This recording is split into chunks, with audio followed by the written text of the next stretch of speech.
it would be a trail of the sun, trail of Milky Ways, infinitely zooming in, a trail of atoms. You see what I'm saying? I don't know, like just mapped across one big space, one big volume. Like a soup. I don't know. One expanding volume. I don't know. It's a weird thing. Like the shape is expanding, and then so the spaghetti trails continue to expand through it. Like if my finger was the spaghetti trail, each slice of the spaghetti trail, each slice of my finger would be a moment through time. Yeah. So if you're outside of time, you would just see my spaghetti trail. Mm-hmm. And then as you zoom in and then slice that piece of time, then you would just see my individual form. I don't know. That's just how my brain conceptualizes it. Everything would just be a spaghetti trail. But that's besides the point. I'm getting off topic. But apparently that's party pooping. Smoke, if y'all ever go back in time, y'all will get to see my plantation in its prime. You what?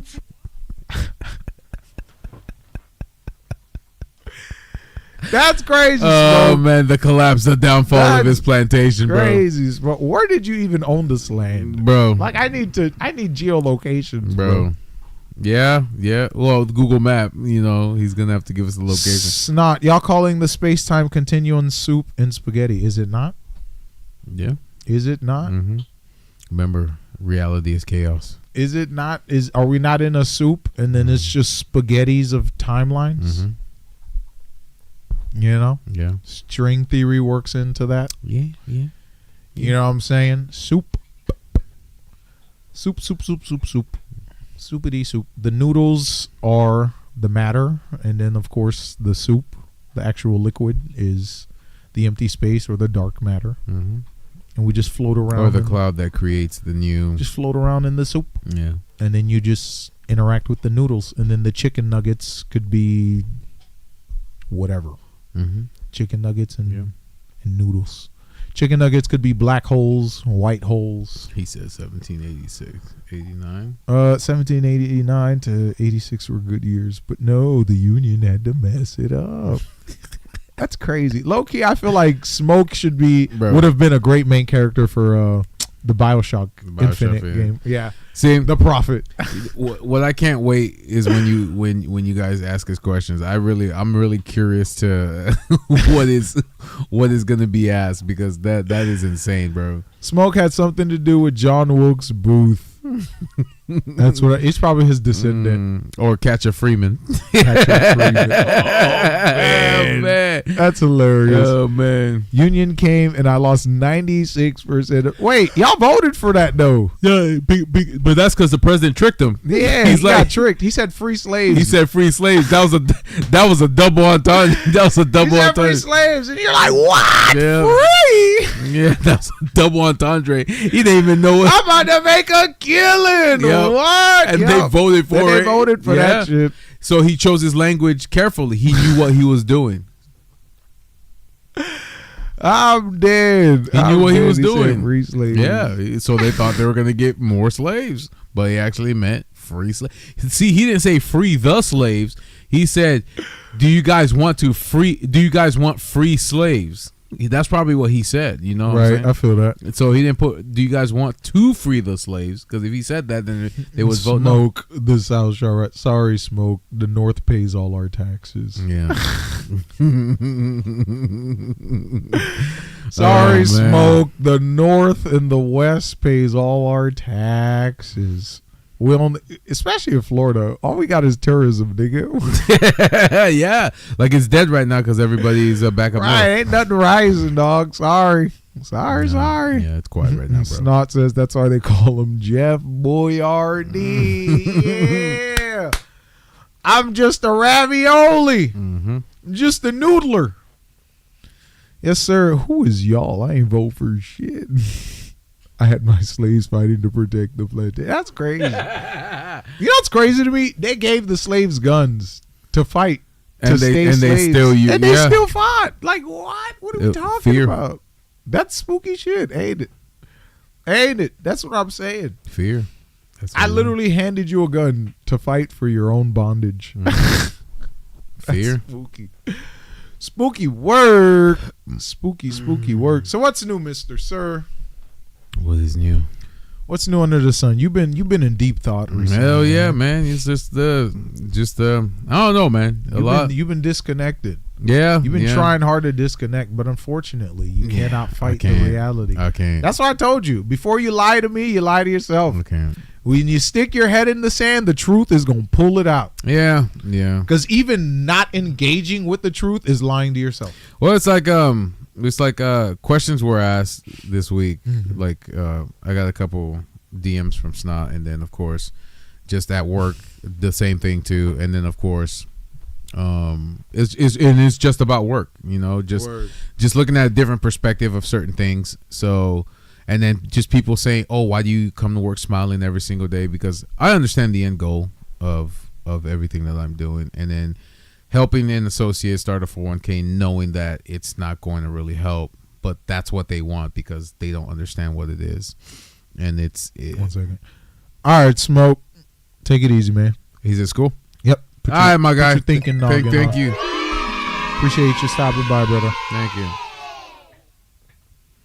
Well, go ahead. Sorry, sir. Yeah. So it was just a lot, just accumulating in my head and just trying to strategically think about the direction that we're going. Like, we're doing very well, but you know how where you want to be is not. You gotta be your biggest fan. Yeah, exactly. So be your biggest fan. So it's like yeah. So it's like you said, just starting new ideas, trying to figure out new things, and tell people, do events. Yeah, talk to people. Yeah, everywhere I go, like I said, don't shit where you eat. Outside of that, talk to people. No, I got you, bro. You know what I'm saying? I got you, bro. You got to be your biggest. But then again too, and it's like, if people don't fuck with it, remember too when I was watching the couple of clips that were talking about these young, not just influencers, but these. Oh yeah, you did watch a video. Yeah, it was a couple. It was a couple. It was like I mean, I'm pretty sure we can probably pull it up if we look for it on TikTok, but it was basically not real workers, but workers versus online content creators or streamers, and how they were just kind of downplaying how hard it is to get where they're at, because it's like the first thing that they always say is, oh, you can just get up and go wherever you want, do whatever you want, do this and that, and it's like they ignore the whole part where I had to bust my ass to get to that point. You gotta show up. Yeah, exactly. At the end of the day, you gotta show up. Exactly. And it's like, how bad do you want it? You get what I'm saying? So we don't have to do this, but we do because we love it, and then we understand what the end goal is going to be. Mm-hmm. So to have more freedom in what we want to do with our lives instead of being stuck to doing the 9 to 5 and all that stuff like that, which is, I'm not saying that there shouldn't be people that would do that, but not everybody has the prow or motivation to want to, the capacity, or the capacity to want to go or be or do what they want to do, because they limit themselves to their own surroundings, and they're like, I can't do more, so this, I'm okay with this every single day. And it's like, bro, you don't want to wake up 20, 30 years from now and say, man, I wish I'd done this. Regret. You don't want to pull the regret card. You get what I'm saying? So it's that's why I say it's a spaghetti plot. Yeah. Like your timeline. No, and I get that. Right. And that's why like when one of the team leaders at our store stepped down, she had a conversation with me, and I'm not going to say her name, but she had a conversation with me. She had a conversation with me, and she basically was like, I'm not telling anybody. She's gone now, but she's like, I'm not telling anybody this, but I'm telling you because I know that you're not going to say anything, but I don't want to do this. And I'm like, okay, so what do you want to do? And she basically said, I've been doing nails since I was 16 years old. I love doing it. I got this because money aspect, but that's what they always lead with. They always lead with money. The company I work for always leads with money. And I always say this. I say, being honest, 98% of the people that move up in the company I work for don't care about it. It's literally the money. It really is just the money. Right. I mean, a lot of people can pretend that they love it, but it's not.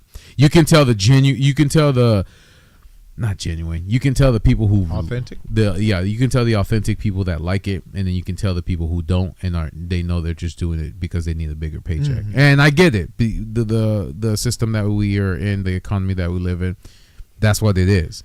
money is the objective. Yeah, money is the objective. You need it. Sorry. And unfortunately, as much as we pretend that that's not what it is, real life. but it's like when you and I get it, when you're in a great position where you're making 150 plus every single year, of course you can get up every day and be like, I like my job. But if you're making way below, if you're making under sub 60, under 60, if you're making under 60,000, you're struggling. You're not doing shit. Right. Nothing's happening. You're struggling every single week. And but even you're 60 and up, now you're getting by. Oh yeah, for sure. Yeah, 60 and up, you're getting by. 60 is getting by. 95 and 95 to 100 is like, okay, I'm good. Right. But I have to be careful because if I don't budget it, then I'm going to be struggling like I was when I was doing 60. And it's like, yeah, you might be around that range, but you're still waking up every day living from paycheck to paycheck, and it's like it's not worth it. You get what I'm saying? So it's like to acquire that freedom is something that you have to sacrifice and work for, and that's what we've done. We put our cash flow into this because we understand where it's going to lead, and not just that, we do other avenues too. So let me challenge you. Do you believe in the sunk cost fallacy? What is that? You gotta explain. Because we've invested. Okay, all right. I seen this. It is a good example, but I understand what it is. But I'll just use this example for you. Okay, so if you knew a ship was going to sink 3 months from now, but you already paid $1,000, you already budgeted and paid $1,000, would you still go on the ship? If I knew it was gonna sink, right? But I already spent the money, right?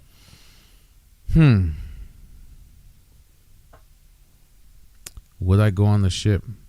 Would you spend the money? Oh, would I spend the money if I? No. You already spent the money. Are you still going on the trip? You already bought the ticket. No. But that's the thing. But apply that same logic to a lot of things people invest their time in, and it doesn't pay out. But because they value that time they put into it, they won't quit. They won't quit. I got you. You see what I'm saying? Unless there was I think unless there was like another option, like let's say the ship sank, but there was still a lifeboat. Would you still get on the ship? You see what I'm saying? So if I already put the $1,000, so you'll go in it. So now you're going into it knowing the ship is going to sink. Yes, but you believe that the lifeboat will continue to carry me. That you can mitigate the risk. Yes, I like that. Yeah. So most people call you delusional and just the ship's sinking. I quit. Yeah. So fuck that. But like I said, if you added an extra to this hypothetical and said, okay, but there's a lifeboat on there, but this lifeboat can potentially strand you or can potentially get you to the place that you want to get. Right. And it's like, it depends on how hard you want to survive or how hard you want it. See, and that's why I can work with you. If you don't think like that, if you know there's a 50% chance your parachute ain't opening and you still won't jump, sorry. Yeah. Sorry. Yeah. I know, right?